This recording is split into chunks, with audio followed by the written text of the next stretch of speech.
يا أيها الذين آمنوا إذا نودي للصلاة من يوم الجمعة فاسعوا إلى ذكر الله وذروا البيع ذلكم خير لكم إن كنتم تعلمون. الحمد لله رب العالمين، والصلاة والسلام على سيدنا وحبيبنا محمد وعلى آله وأصحابه أجمعين. ئیمانداران و خواناسانی زۆر بەڕێز، لە دووەم وتاری مانگی پڕبەرەکەتی ڕەمەزاندا، ئەمڕۆ کە 22/3/2024 لە مانگی پڕبەرەکەتی ڕەمەزاندا بەشێکی زۆرمان ڕۆیشتووە لەو مانگە پڕخێر و بەرەکەتە. الحەمدولله ئیمانداران ئەم ساڵ لە کوردستاندا لە تەواوی شارەکانی کوردستانی ئازیزدا زۆر زیاتر لە ساڵان ڕوو لە مزگەوتن. یا ڕەبی خوا سوپاس بۆ تۆ کە ماڵەکانت بەم شێوەیە ئاوەدانن. ئێمەش لەم وتارەدا ئینشاءالله تەعالا لە خزمەت قورئاندا دەبین. باسی ئەوە دەکەین بۆ جەنابتان، بۆ ئێوەی ئەهلی مزگەوت، بۆ ئێوەی بیسەران و بینەرانی ئەم وتارە کە لە قورئانە دوو وشەمان هەیە. لە مانگی پڕبەرەکەتی قورئاندا کە مانگی ڕەمەزان مانگی قورئانە، باسی ئەوە دەکەین لە قورئانە وشەی سەوممان هەیە لەگەڵ وشەی سیام. وشەی سەوم یەک جار لە قورئانی پڕبەرەکەت و بەخششدا هاتووە. خوای پەروەردگار یەک جار وشەی سەومی بەکارهێناوە لە قورئاندا. سەوم بە مانای گرتنی زمانت لە هەموو قسەیەک کە زەرەری دین و دنیاتی تێدا بێ. بەڵام وشەی سیام 9 جار لە قورئانە هاتووە. سیام لە قورئانە بە مانای خۆپاراستن لە خواردن، لە خواردنەوە، لە جوودبوون لەگەڵ هاوسەری حەڵاڵی خۆتدا، لە بانگی بەیانی هەتا بانگی مەغریب، ئەمە سیامە. بەڵام سەوم واتە خۆپاراستنی ئینسان، پاراستنی زمانی لە هەر وشەیەک کە زەرەری دین و دنیاتی تێدا بێ. وشەی سەوم لە قورئانە لە سوورەتی مەریەم ئایەتی 26 هاتووە. خوای پەروەردگار دەفەرمێ: فإما ترين من البشر أحدا فقولي إني نذرت للرحمن صوما فلن أكلم اليوم إنسيا. کاتێک مەریەمی پاک داوێن سەلامی خوا لە خۆی و لە عیسای کوڕی بێ، مەریەم کاتێک کەوا بە فەرمانی پەروەردگار حامیلە بوو بە منداڵێک کە عیسایە، لەو کاتەدا مەرگی خۆی بە ئاوات دەخواست، چونکە هیچ کەسێک لێ قبوڵ نەدەکرد کچێکی پاک و پوخت بەبێ ئەوەی شوو بکە، بەبێ ئەوەی مێردی هەبێ کتوپڕ حامیلە بێ و کتوپڕ منداڵی ببێ. پەروەردگار ڕێنمایی کرد، فەرمووی خەم مەخۆ، لەو ئاوە بخۆوە، ئەو دارە خورمایەش ڕاوەشێنە، خوڕمای تەڕ و تازت بەسەرا دەبارێ، لە ئاوەکە بخۆوە و لە خوورماکە بخۆ، خەم مەخۆ. کاتێکیش کەوا خەڵکانێک دەمشەڕ بوختانچی بێکار، چونکە بەڕێزان ئەم سیانن میکرۆبی کۆمەڵگا. ئەو کەسانەی کەوا دەمیان شڕە، یعنی دەبێ قسە لە هەموو شتێکا بکەن ئیلا تووشت ببێ ئەو بابەتەی تۆ بەڕێزم پەیوەندی بە تۆوە نییە، تۆ حەقت چییە بەسەرەوە، من چۆن بکەم چۆن نەکەم، چ زەرەرێکی بۆ تۆ هەیە؟ زەرەری بۆ دینت هەیە، بۆ ژینت هەیە، بۆ نیشتیمانت هەیە، بۆ ژینگەت هەیە نەوەڵڵا، بەڵام هەر ئەبێ حەز بکەم ئەم بابەتە چۆن بوو. ئەمە دەمشڕە. بوختانچی چۆن خەڵک شت دەچنێ، ئاوا بوختان دەچنێت، دەگەڕێت لە سەرەداوێکی دەستکەوێ، لە پارچەیەکی بچووک فەرشێکی گەورەت بۆ بچنێ لە بوختان. بێکاریش ئەوەیە، کاری نییە. وەکو گەند دیوارەکان، گەندەڵەکانی ناو حکومەت، پەیجە سێبەرەکان، بەکرێگیرا و کۆیلەکان، ئەمانە کە بە مەعاشی مفتی ئەم وڵاتە تێر و مڕن، ڕۆژ تا ئێوارە دەگەڕێن بە دوی عیب و عاری خەڵکە. خوای پەروەردگار فەرمووی لێت دەپرسن ئەم منداڵە لەکوێ بوو، قسە و باز دەست پێ دەکا، تووشی هەر کەسێک بووی ئاماژە بکە هەر زمانت بەکار مەهێنە دەست بەرزکەوە بۆ لای ئاسمان دەست بۆ دەمتبەرە بە ئاماژە پێیان بڵێ من بۆ پەروەردگاری میهرەبانم کە ئەڵڵایە بە ڕۆژوم ئەمڕۆ قسە لەگەڵ هیچ کەسێک ناکەم فەلەن ئوکەلیمە اليەومە ئینسیە ئەمڕۆ لەگەڵ هیچ مرۆڤێک لەگەڵ هیچ ئینسانێک قسە ناکەم.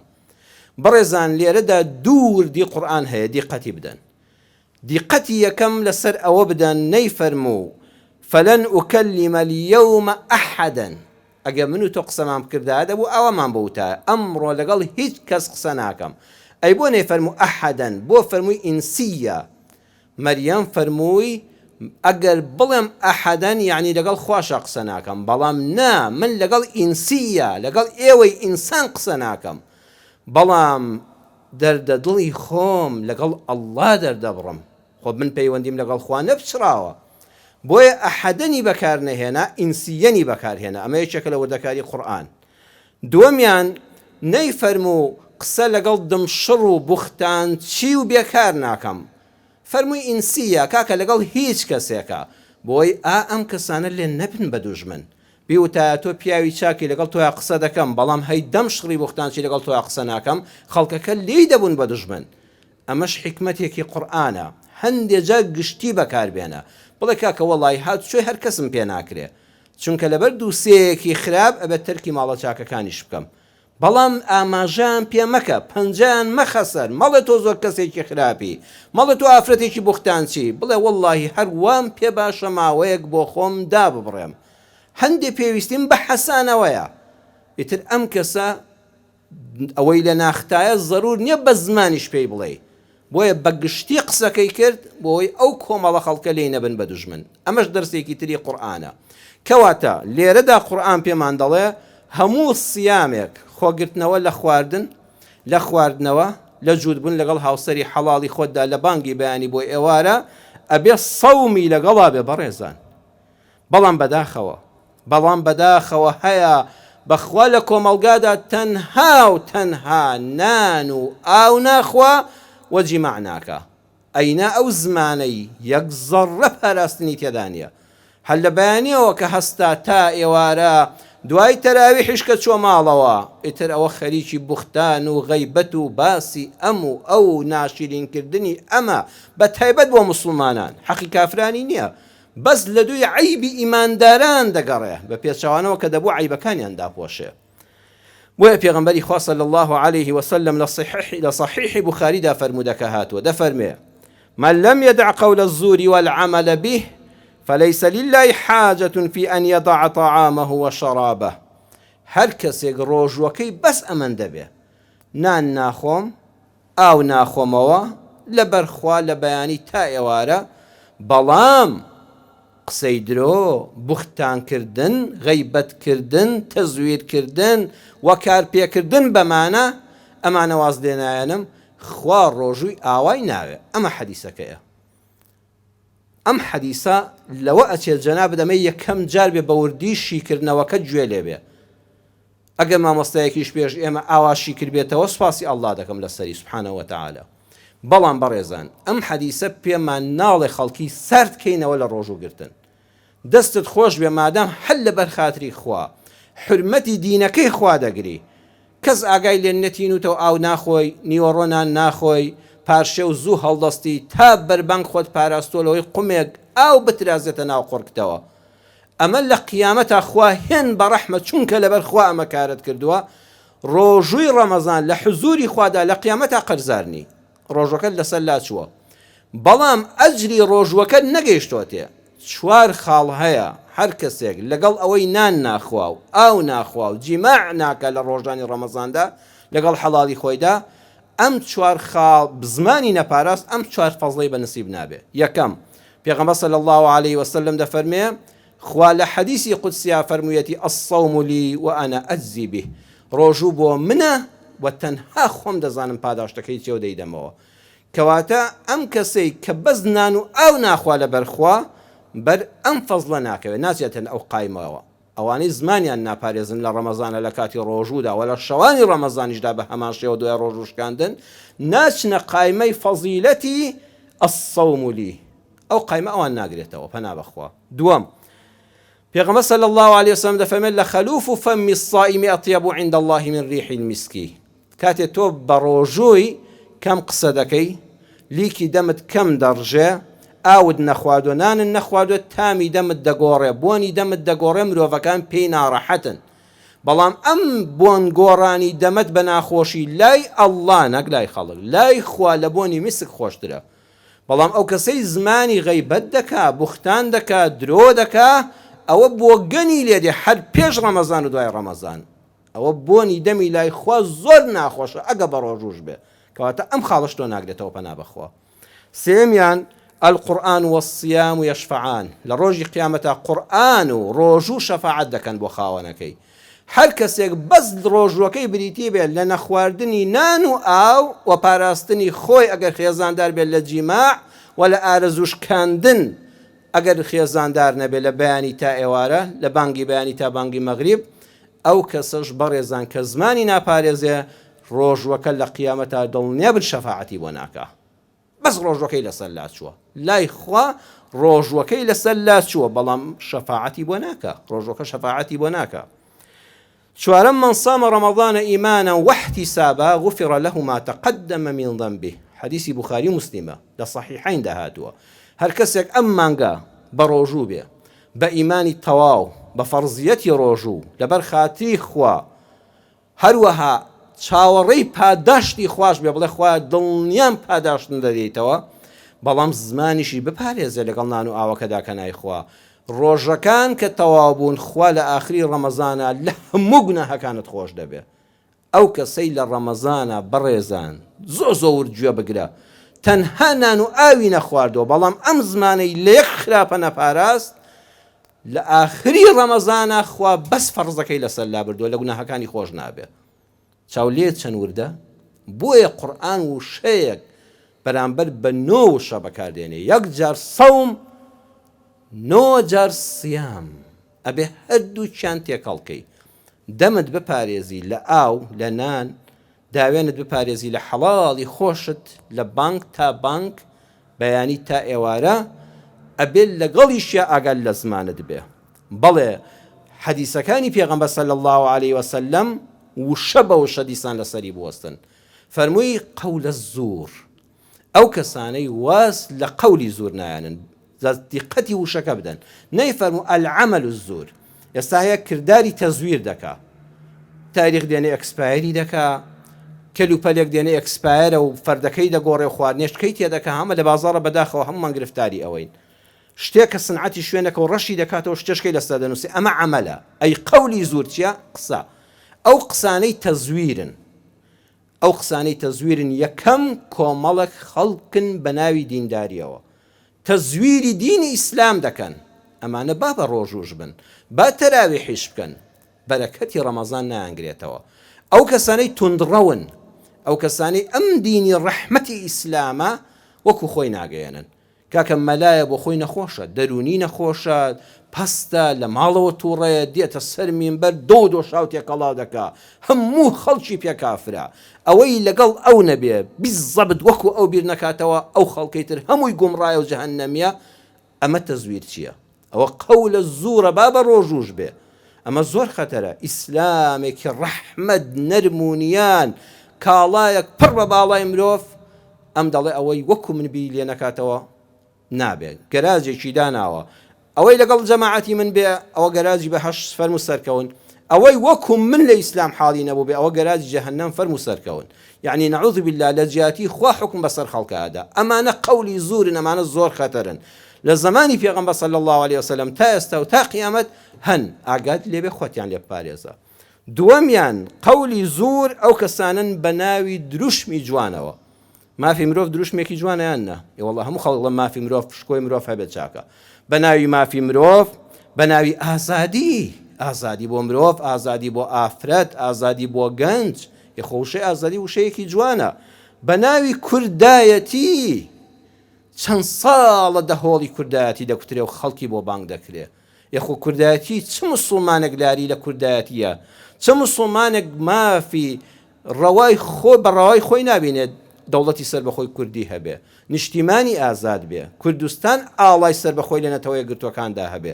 چ مسلمانێکی بە حەقەیە ئەمەی پێ ناخۆش بێ. بەڵام خەڵکانێکن دروشمی کوردایەتی بەکاردێنن، خەڵکانێکن دروشمی چینی ڕەنجدەر و کرێکاریان چەند ساڵ بەکارهێناوە، لە پێناوی مافی کرێکاران و ڕەنجدەران و چەوساواندا خەبات دەکەین، بۆ ژێر ئەم ئاڵایە خەڵکیان بان کردووە. خەڵکانێکی تر بە ناوی جیهاد و بەهەشتەوە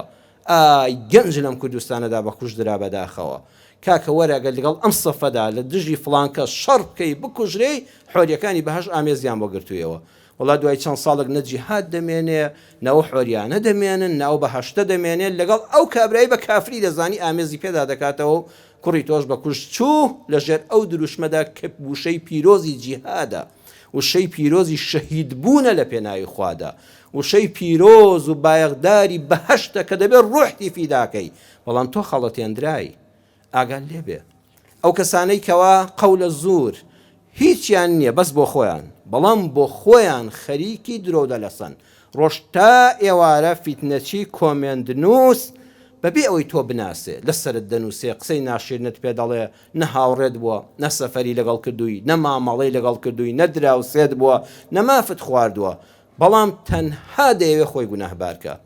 ئەمە با بە ڕۆژووش بێ، تەنها ڕۆژۆکەی لەسەر لاچوو. فەزڵی و بەرەکەتی مانگی ڕەمەزان و ڕۆژووی ڕەمەزان نەیگرتەوە، چونکە سەومی لەگەڵ نەبوو. حەدیسەکە زۆر وردە، دەفەرمێ وەالعەمەلە بی، ئەو کەسەش کەوا جێلە کە عەقڵی خۆی داخستۆ دوو لە ڕووی جەنابتان، بەدووی ئەو کەسە تەزویرچیانە دەکەوێ، بە قسەیان دەکا،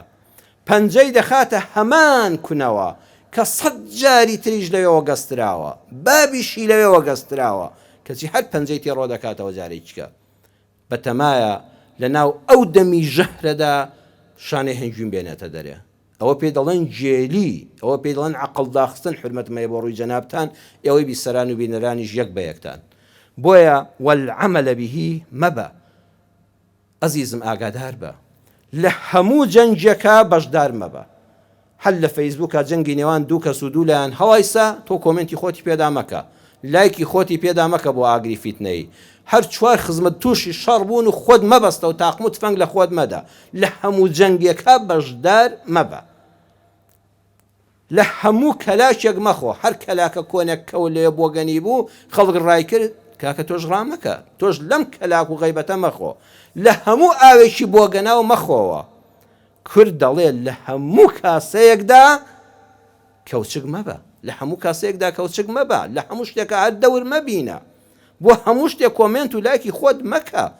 ئللا مەگە دەزخۆشی لە چاکەکارێک، ئەگە دەستخۆشی ناکەی دەزمانی خۆت بگرە، ئەگە خراپی کردبێ پەروەردگار تۆڵی لێ دەستێنێ. بەڵێ ڕۆژوو یعنی ڕەوشت. ئیمامی ئیبن القەیم ڕەحمەتی خوای لێ بێ دەفەرمێ الدین كله خلق، ئیسلام دین هەمووی بریتیە ڕەوشت و ئەخلاقە، فمن زاد عليك في الخلق زاد عليك في الدين. ئەو کەسەی کەوا لە سەر و تۆوەیە لە ڕەوشتە بەرزەکاندا، لە ڕەوشتە پەسند و باڵاکاندا، ئەوە دینیشی لە تۆ زیاترە. تەماشاکە دوو نەفەر بەرامبەرەکە لە تۆ ڕەوشت بەرزتر و هێمنتر و لە سەرەخۆتر و زمان شیرینتر و لێوردەتر بوو، ئەو لە تۆ دیندارترە و نزیکترە لە خوای پەروەردگارەوە. زانایان فەرمویانە الجەمال یلفت الأنظار، جوانی ڕەنگ و ڕوخسار، قەد و باڵا، جل و بەرگ، ئەو شتە یلفت الأنظار، چاوەکان ڕادەکێشێ. چاوت بەڕاستی ئەو کەسەی پێ جوانە، جلەکانی جوانە، سیمای جوانە، ڕوخسار و باڵای جوانە. بەڵام لكن الحنان يلفت القلوب، بەڵام حەنان، نەرمونیانی، میهرەبانی، سۆس، خۆشەویستی دڵەکان ڕادەکێشێ. دەیتوە لەناو دڵی خەڵکاوی باشە، نەک هەر لە چاوی خەڵکاوی. ئەمڕۆ بەداخەوە خەڵکانێک تەنها دەیانەوێت لەبەر چاوان بن، نەک لەبەر دڵان بن، بەڵام دڵەکان گرنگن. ئەوەی خۆشەویستی نەیپارێزێ هێز نایهێڵێتەوە. ئای کە قسەیەکی بەهێزە. ئەیدە سەڵاتدارانی وڵات، ئەو کەسانێک کەوا هێستان بەدەستەوەیە، قەت بە تەمامە بن بە هێز، بە زەبر و زەنگ، بەداخستنی دەمی خەڵک، بەشکاندنی نووشی قەڵەمی نووسەران و ڕۆژنامە نووسان، ئازادی خوازان، مامۆستایانی حەقبێش، لابردن لە مینبەر، وا مەزانن دەسەڵاتان بەوە دەمێنێتەوە. بەخوا هیچ شتێک بەهێز ناهێڵدرێتەوە. ئەگەر ڕاست دەکەی خۆت خۆشەویستکە لە دڵی خەڵکە،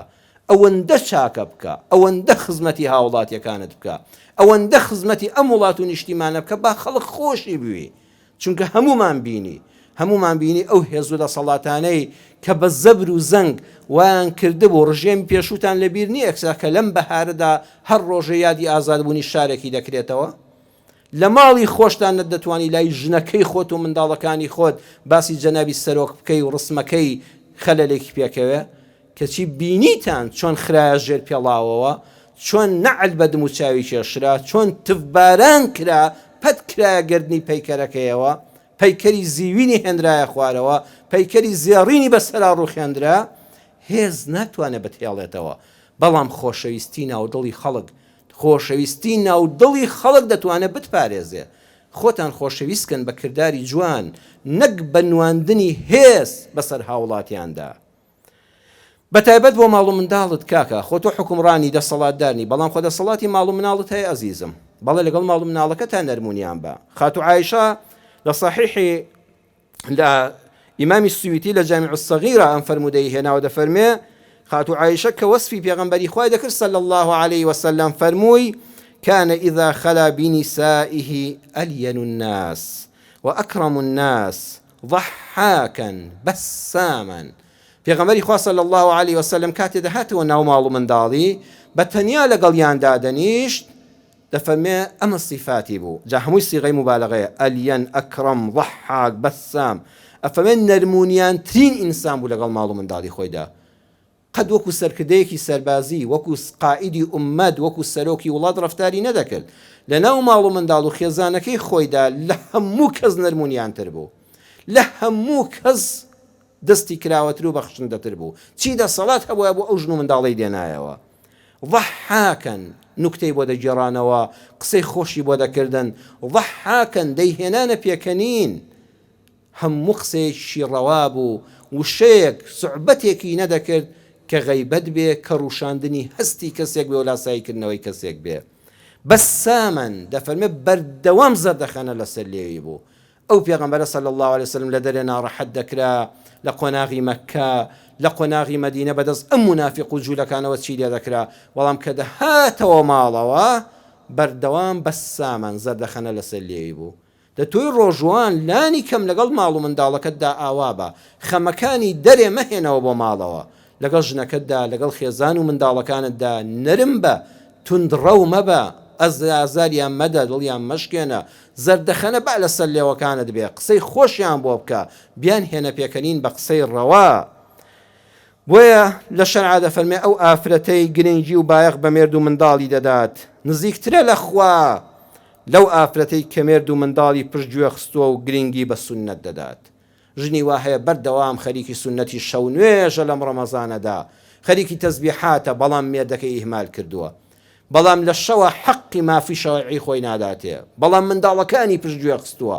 ژنێکی تریش لەولاوە بەس فەرزەکان دەکا، بەس ڕۆژی فەرز، بەڵام غەیبەتی کەس ناکا، بوختان بۆ کەس ناکا، خزمەتی مێردی خۆی دەکا، نان بۆ منداڵەکان ئامادە دەکا، بەهۆی خزمەتی ماڵ و مێردەوە جاریوە تەراوی حەسونەتەکانیشی بۆ ناکرێ. ئەمەی دووەمیان نزیکترە لە خوا لەو ژنیان، لەو ئافرەتەی کە هەر خەریکی سوننەتە بەڵام مێرد و منداڵەکەی خۆی ئیهمال کردووە. زانایان لەبارەی ڕەوشتی جوانەوە کە دەبێت لە ڕۆژەوان و لە من و لە تۆدا هەبێ بەویستی خوا دەفەرمونون: الصادق لا يحلف، ئینسانی ڕازگۆ سوێند ناخوا، قەت سوێند مەخۆ لەسەر شتەکان. الواثق لا يبرر، ئینسان کە متمانەی بەخۆ بوو بەهانە ناهێنێتەوە بۆ کارەکانی، متمانەت بەخۆتە کارەکە بکە پشت بەخوا ببەستە. المخلص لا يندم، ئینسانی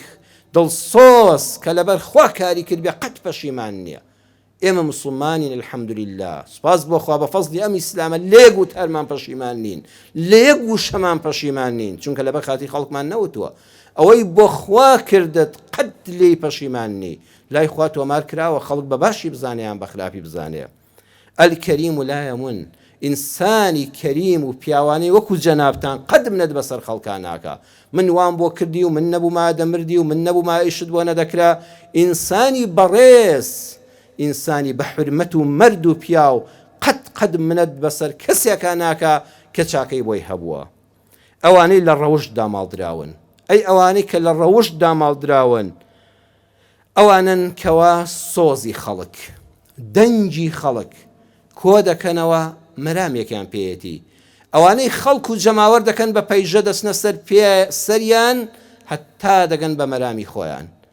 نبینی کابرا هەر دوێنێ قسەی بە فڵان کەس دەوت بە فڵان لایەن دەوت بەو حیزب و تەوژمە دەگوت کەچی ئێستا هەر لەبەر ئاڵای ئەوە ڕسمی دەگیرێ و بڵاو دەکرێتەوە ئەوە تۆ سۆزی ئەو خەڵکە دویست ئەوە ناخت پیس بوو ئەتزانی خەڵک لەو دەسەڵات و حکومەتە گەندەڵە بێزارە چاو لێ سۆزی خەڵکی بەکارهێنا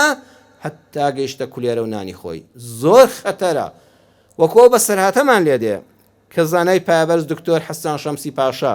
لە کتێبی هوناکە یەحلو اللقاء لە لاپەڕەی 190 هێناوێتی دکتۆر حەسان لە کتێبی هوناکە یەحلو اللقاء لاپەڕە 190 دەفەرمێ کابرایەک سەگێکی هەبوو سەگەکەی زۆر خۆش دەویست کاتێکەوە سەگەکەی گیانی لە دەستدا و تۆپی بردی لە گۆڕستان ناشتی مسلمانان و پیاوانی بە هەڵوێستی وەکو جەنابتان ناڕزاییان دەربڕی وتیان ئەمە یەکەم جارە سوکایەتی بە زیندوان و مردوان بکرێ سەگێکە دەبێت لە شوێنەکە لە شیوێکە فڕێ بدرێ نەک قەبری بۆ بکرێەوە قەبری مسلمانان نەک لە گۆڕستانی مسلماناندا بنێژرێ بەڵێ میلەت دەبێت دەنگی هەبێ جا تۆ بۆ هیچ شتێک قسە نەکەی بەیانی حسابی سەگێکت دوو لە ڕوویەوە بۆ دەکرێ میلەتەکە دەنگی هەڵبڕی پەنا بۆ چێ بەری پەنا بۆ قازی بۆ دادوەر ئاژاوە مەکە هەڵمەچۆ خەڵک مەکوژە خەڵکەکە هۆشیار بوو پەنایان بر بۆ دادوەر و بۆ قازی پۆلیسی نردوو هێنایان قازی وتی بە چ شتێک ڕێگەت بە خۆت داوە لاشەی سەگەکەت بێنی بیبەی لە گۆڕستان وەکو مرۆڤ قەبری بۆ هەڵکەنی بیخەیتە ناویەوە قەبرستانەکەشی موسڵمانان بێ وتی قوربان ئەوە سەگەکە خۆی وەسێتی کردبوو قازی زیاتر تووڕە بوو وتی سوکاتی بە دادگا و بە قازی دەکەیت سەگ چۆن قسە دەکا وەسێت دەکا وتی وەڵڵا قوربان ئەو سەگە تەنها دوو وەسێتی هەبوو وەسێتی یەکەمی وتی تخوا کە مردم لە گۆڕستان وەکو موسڵمانان بمنێژن وەسێتیشی کرد کە من پارە و پوڵێکم هەیە من کە خاوەنی سەگەکەم پارەکانی لای من بوو جەنابی قازی لە وەسێتی دۆمیان نووسیوێتی 1000 دیناری زێڕ بدەن بە جەنابی قازی کەوشەی 1000 دیناری زێڕ یان 1 دەفتەر دۆلاری ئەم سەردەمە کە 1 دەفتەر دۆلاری 20 قازی لە شوێنی خۆی ئەحمێکی بۆ کرد و ژێڕێکی گۆڕی و ڕووی لە جەماوەرەکە وەرجێڕا و ئەمجا ڕووی لەگەڵ کابرای خاوەن سەگا کرایەوە پارە هاتە گۆڕێ النفوس الفلوس تغير النفوس فلوس و پارە نەفس دەگۆڕێ ئەگەر مەگەر ئینسانێکی دینداری مەبدەئی بێ بەڵێ قازی وتی چۆن وتی وەڵا ئاوە وتی خەڵکینە ئەم سەگە مافی ئەوەی هەیە لە گۆڕستانە بنێژرێ جەماوەری ناڕازی بەدەنگ هاتوو کە هەموو متمانەیان تەنها جەنابی قازی و حەقیان بۆ بستێنێ وەلەم سوکایەتە ڕزگاریان کە خەڵک پەنا بۆ حکومەت دەبا ئەگە حکومەت خۆی گەندەڵ و پەنا بۆ کوێ بەرێ وەڵا پەنا بۆ حکومەت هێشکەی گەندەڵتر دەبا وەکو لە کوردستانە دەیبینی لە کوردستان معاشی دەست ناکەوێت پەنا بۆ گەندەڵتر لە کوردستان دەبا کە حکومەتی ناوەندێ خۆ لێرە چاکتر نییە ئەوەکو مەسەلەکەی قازی وایە وتیان جەنابی قازی کوڕە قوربان چۆن شتی وا دەبێت چۆن سەگ قسە دەکا وەسێت دەکا وتی با بزانم لە مادەی قانونیدا هەیە کتێبێکی گەورەی هێنا بەندەکانی قانون دەستی کرد بە ویتەویت و خوێنەوتی بەڵێ لەم کتێبەدا دەڵێ ئەم سەگە ڕەحمەتیە لە نەوەی سەگی ئەسحاب الکەهفە کە خوا لە قورئانە ناوی هێناوە تا لە کتێبە ناوی هاتووە وەسیەتی تەنفیزە دەفتەر دۆلار بۆ جەنابی حاکم قەبرێکی موبارەکی بێ وەڵڵا خەڵک فەقیرە بەدەستی بەتاڵی ڕۆیشتنەوە بۆیە زۆر خەتەرە داماڵراوە لە ڕەوشت ئەو کەسەی سۆزی میلەت بەکاردێنێ بۆ ئەوەی بگاتە مەرامەکانی خۆی هەل لە ئەوەڵەوە بڕوای بەو کارانەی خۆی نەبووە بەڵام سۆزی میلەتی بەکارهێناوە ئەحقەڕ البەشەری خولوقەن شێ بەڕێزان دوو لە ڕووی جەنابتان بمبوورنەگە وشەیە بەکاربێنم ناچارم سووکترین کەس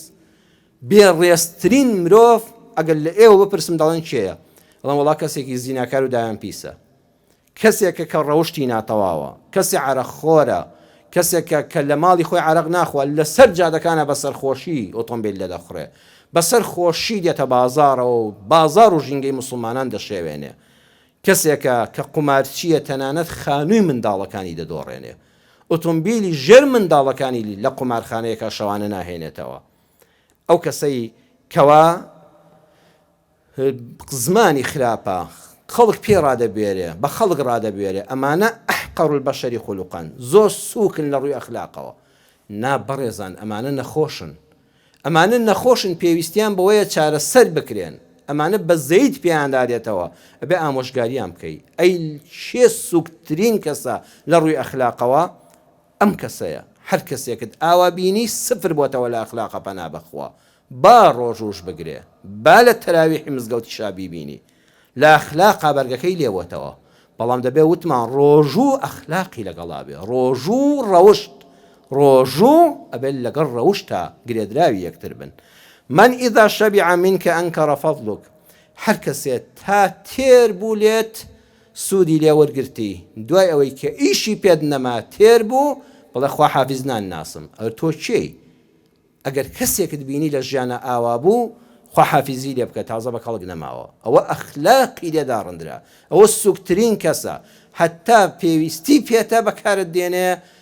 کە تێر بوو لێت ئەڵە نامەوی ئەوانەی کە لەگەڵ هاوسەریان داوان هەتا ئافرەتەکەی دەستکەوتووە هەتا بە مەرامی خۆی گەیشتووە هەتا ئارەزۆکانی پێدا مرکاندووە ئەمجاڵە تۆ چێی ئەگەر مسلمانی ئەبێ چۆن ڕۆژوەکە لەسەر فرموودەی پێغەمبەر صلی الله علیه وسلم دەگری ئەپرسی ئەرێ مامۆستا قومێ ئاو پەڕیوەتەوە قورگم ئەرێ وەڵا بانگی دابوو پەرداخەکەم بەدەستەوە ببێ ڕۆژوەکەم نەشکابێ ئەبێ ئەوەش بگەڕێیتەوە پێغەمبەر صلی الله علیه وسلم وەفای چۆن بوو بۆ خێزانی بەڕێزی کاتێکە خات و خەدیجە وەفات دەکا چەند هاوسەری تریش دێنە بە فەرمانی پەروەردگار کاتێک خات و عایشە لۆمەی پێغەمبەری خوا دەکا صلی الله علیه وسلم وەکو غیرەی ئافرەتانە و لە ڕووی خۆشەویستیەوە خۆشەویستی خوا هاوسەری خۆشەویستم ئەی محەممەد صلی الله علیه وسلم ئەی پێغەمبەری خوا دەتخوا ئەوەندە باسی خەدیجە مەکە خوا لە خەدیجە باشتری پێبەخشیوی من کچم ئەو بێوە ژنێک بوو تەمەنی لە تۆ زیاتر بوو ئێمە تەمەنمان کەمترە فەرمووی نابەخوا ئەو خەدیجە نەماوە خەدیجە چەند ساڵە لە ژێر خاکایە فەرمووی قەت خوا لە خەدیجە باشتری پێ نەبەخشیوم کاتێک کە خەڵک پێیان دەوتم تۆ درۆ دەکەی پێغەمبەری خوانی نەعوذ بالله یەکەم کەس کە بڕۆی پێکردم بەبێ دوودڵی خەدیجەی خێزانم بوو کاتێک کە هەموو ماڵ و سەرۆت و سامانەکەی خستە خزمەتی من و دینەکەمەوە خزمەتی ئیسلامەوە ئەو کاتە بوو کە خەڵک لایەکی خێریان لە من نەدەکردەوە بۆیە هەرگیز لە خات و خەدیجە باشتر نەهاتۆتە ماڵمەوە خێزانی باشترم نییە ئەمە دەستوری پێغەمبەر صلی الله علیه وسلم بەڵام ئەحقەڕ البەشەری خولوقا من ئیذا شەبیع منکە ئەنکەڕە فەضلوک کاتێک کە لێت تێر بوو پێویستی پێت نەما ئیتر ئینکاری هەموو چاکەکانت دەکات قەت چاکەم لە تۆ نەبینیوە قەت پیاوەتی و مەردایەتیم لە تۆ نەبینیوە هیچ چاکەیەکت ناخوێنێتەوە بۆی یەک هەڵەوە کە تۆش مرۆڤی تووشی هەڵە دەبی ومن ئەفشا سڕک کەسێک بە ئەو پەڕی متمانەوە دڵی خۆتت بۆ کردەوە نهێنیەکی خۆت و ماڵ و منداڵی خۆت و ژیانی خۆتت لادانا وتت فڵان کەس خەریکی ئەم مامەڵەیەم فڵان شتم لێ قەوماوە ئاوا کراوە نهێنی خۆ لادرکاند وتت خۆ ئەمانە دەبێ وتی بەسەر چاو کە چیش و بۆ خەڵکی گێڕایەوە ئەوە سوکترین کەسە کە نهێنی ناپارێزێ وانکەڕە عەشرەتەک حتا پێویستی پێت بوو هاوڕێت بوو دوای دەڵێ هەر کەسەمان بەڕێی خۆمان وقال عنك ما ليس فيك ئەو کەسەی کە قسەت لەسەر دەکا بەبێ ئەوەی تۆ ئەو ڕەوشتە خراپەت تێدا بێ وەڵڵەهی خۆشی دەزانێ بەڵام بوختانت پێ دەکا بۆ ئەوەی کەسایەتیت بشکێنێ ئەوە سوکترین مرۆڤە لەسەر زەویدا ئەوە کراسی ڕەوشت و ئەخلاقی بەداخەوە لەبەر کراوەتەوە ڕوود بۆتەوە ئەبێ وازی لێبێنی ئەحقەڕ البەشەری خولوقا سوکترین مرۆڤ لە ڕووی ڕەوشتەوە ئەو کەسەیە کاتێک کەسێک پەنای بۆ دەبات بۆەوەی کێشەیەکی بۆ چارەسەر کات ئەم بە تەمای سوودی خۆیەتی سێدەکا بزانێت لە کێشەی نێوانی فڵان و فڵانە من چەند سوودمەند دەبم زۆر دەردەیەوێت کێشەکە درێژە بکێشێ بۆی ئەم زیاتر سوودمەند بێ بەداخەوە نەکەی تۆی مسلمان لەوانەبی برام خوشکی مسلمانم بی سەری ئەم وتارە ئامان لە تۆ ناوەشێتەوە کاتێک دوو کەس ناکۆکیان هەیە هاتن بۆ لای تۆ درێژە بە بابەتەکە بدەی بۆ ئەوەی تۆ سوودمەند بی لەسەر ماڵوێرانکردنی ئەوان کتێبێک هەیە ئەم کتێبە دیارە کاتی خۆی با زمانی بێگانە نووسراوە ناسان ئۆسۆبیل لە کتێبی کۆمەڵێک چیرۆکی میلیدا چیرۆکێکی تەنز ئامێز دەگێڕێتەوە باسی ئاژەڵەکانە ناڵی مامۆستا باسی ئاژەڵانی بۆ کردین کاکەوە تۆ دەرسی لێوەرگرە ئەو باسی تۆشە ئەڵێ سەگێک و پشیلەیەک پارچەیە پەنیریان دەستکەوت پارچەیە پەنیریان دۆزیەوە ڕازی نەبوون لە بینی یەکە بەشیکەن وتیان با بچینە لای قازیەکی دادپەروەر وتیان کێیە وتیان با بچین بۆ لای ڕێوی چون بۆ لای ڕێوی وتیان جەنابی ڕێوی ئەم پارچە پەنیرە هی هەردووکمانە وتی بەڵێ وتیان بە دادپەروەرانە لێماندا بەشکە هەر کەسەمان بەشی خۆمان بەبێ جیاوازی بە دادپەروەری و بە یەکسانی وتی بۆ لای دادپەروەرێک هاتوون بەڕاستی حاکمێکی دادپەروەرتان دۆزیوەتەوە ڕێوی فێڵبازی مەسلحەت چی لە کێشەی نێوانی ئەم دوانەدا سوودی وەرگرت هات پەنیرەکە پارچەیەکی گەورە لەم لاوە بە چەقۆیەک کردی بە دوو کردەوە یەک پارچەی بچووک وتی ئەمە بۆ سەگەکە ناڕازی بوو وتی جەنابی حاکم جەنابی ڕێوی کوڕە و پارچیان زۆر گەورەترە وتی قوربان ڕاست دەفەرمی وەڵڵی حەق بە تۆیە قەپێکی لێدا لە پەنیر ئەم جارەکانە ئەم لا بچووکتر بوو وتی پشی لە ئەمە بۆ تۆ وتی جەنابی حاکم جەنابی ڕێوی ئەخرەم پارچەیە زۆر بچووکترە وەڵڵی وتی قوربان تۆش ڕاست دەکەی حەق بە جەنابتە هەنەی دەگوت تۆ قسەم لە قسەیامەکە بەڵێ قسە جەنابەت حەقتە بەڵێ حەق بە تۆیە وەڵا قەپێکی لەو دەگرت ئەمجا ئەم ناڕازی دەبوو لە ناکۆچی هەردووچیاندا پەنیر کۆتایی پێهات هەر ئەوان قسەی جەنابتە و ڕاست دەفەرمووی وەڵا هیچیان بۆ نەمایەوە چەند جار وریای خۆت نەبی ئاوان لێ دێ وەڵڵا کێشەکەت نیوەی ماڵەکەت دەفەوتێ بیبەیتە لای کەسێک کە لە ڕەوش داماڵدراوە و هەلپەرستە نیوەکەی کەشت لە دەست دەدا هەمووی بۆ خۆی دەخوا لە کتێبی بۆ دڵشکاوەکان ئەم کتێبە چاپی یەکەمی ساڵی 2023 دەرچووە نووسەری ناوداری ئیسلامی ئەدهم شەرقاوی نووسیوێتی مامۆستا ئايات فەهمی زۆر جوان کردوێتی بە کوردی لە لاپەڕەی 152 کتێبی بۆ دڵشکاوەکاندا ئەم بەسەر هاتە واقعیە هەیە کابرایەک قەسابێک گۆشتفرۆشێک ئێسقانێکی گەورەی مانگایەک وردەکە کاتێک قەمەکەی لێدەدا ئێسقانی مانگە بینی وتانە ئەستور و ڕەقە پارچەی ئێسقان هەڵدە بەزێتەوە ئەچێتە ناو چاویەوە ئەچێتە ژێر پێڵووی چاویەوە و زۆر بە ئاسانی دکتۆر دەتوانێت بۆی دەربێنێ حەکیمێک دکتۆرێک پزیشکێک لەو شوێنەدا هەبوو چوو بۆ لای ئەوە نەخەمی چاوی بوو 1-2 کیلۆ گۆشتی نەرمەی جوانیشی لەگەڵ خۆیان بۆ برد وتی قوربان جەنابی حەکیم جەنابی دکتۆر من قەسابم ئەم گۆشتە جوانەشم بە دیاری بۆ هێناوی تو خوا سەیرێکی چاوم کە ئازارم زۆرە دکتۆر کە سەیری کرد ئەها جاری وایە ئێمە خۆشمان خەتابارین میلەتی بەڕێز کابرا پێویستی بەوە نەدەکرد گۆشتە نەرمەکەی بۆ بەرێ ئەدەچوو پارەیەکی بەسیتی خۆی دەدا و چارەسەری دەبوو خۆت خراپی کە کار بەدەستان فێری بەرتیلخۆری دەکەی کە دکتۆر فێری ئەوە دەکەی پارەی زیادت دەدەمێ لە خەستەخانەی ئەهلیدا و دوایی بۆ نەخۆش ێشکەش نایەتەوە سەرخەت بووت گۆشتی نەرمەی بینی ماڵی برژاندن و کوڵاندن دکتۆر سەیری کرد یەک پارچە ئێسقانی بچووک چۆتە ژێر پێڵووی چاوەکەیەوە وتی نە ئەمە بەداوەکەوە بووە وتی ئەم قەترێت بۆ دەنووسم هەردوو ڕۆژ جارێک سرم لێدا ئەم گۆشتە چییە وتی قوربان عەرزم کردی من قەسابم ئێسقانەکە پەڕی و چۆ چاومەوە شتێک چۆ چاومەوە لە کاتێکە بەو ئێسقانە ڕەقە بەم قەمەیە لێمدا ئەم گۆشتەش بۆ جەنابەت هاتووە وتی وەڵڵا پێویستی نەدەکرد پێویست ناکە وتی ناقوربان وتی دەی 2 ڕۆژ جارێک سرم لێدا ئەم قەترەیە بەکاربێنە کابرا ئەم جارە چوو جەرگودڵەیەکی بۆ برد بەخوا دکتۆر ئەم جاریان زیاتر وتی نانمان کەوتە ڕۆنەوە وتی قەترەکەت بۆ دەگۆڕم 2 ڕۆژی تر سرم لێدا گون و گورچیلەیەکی کەشی بۆ برد وتی ئەم جارە ژوەرەوە هەر پارچەکەی بۆ دەرنەدەهێنا وتی بۆی دەرکەم ڕزگاری بێ نایەتەوە جاری چوارەم کە چۆ خۆی لەوێ نەبوو ئیشێکی هاتووە پێش کوڕەکەی لێوە بوو ئەویش وەکو بەردەستێک وەکو معاون طبیەک وا بوو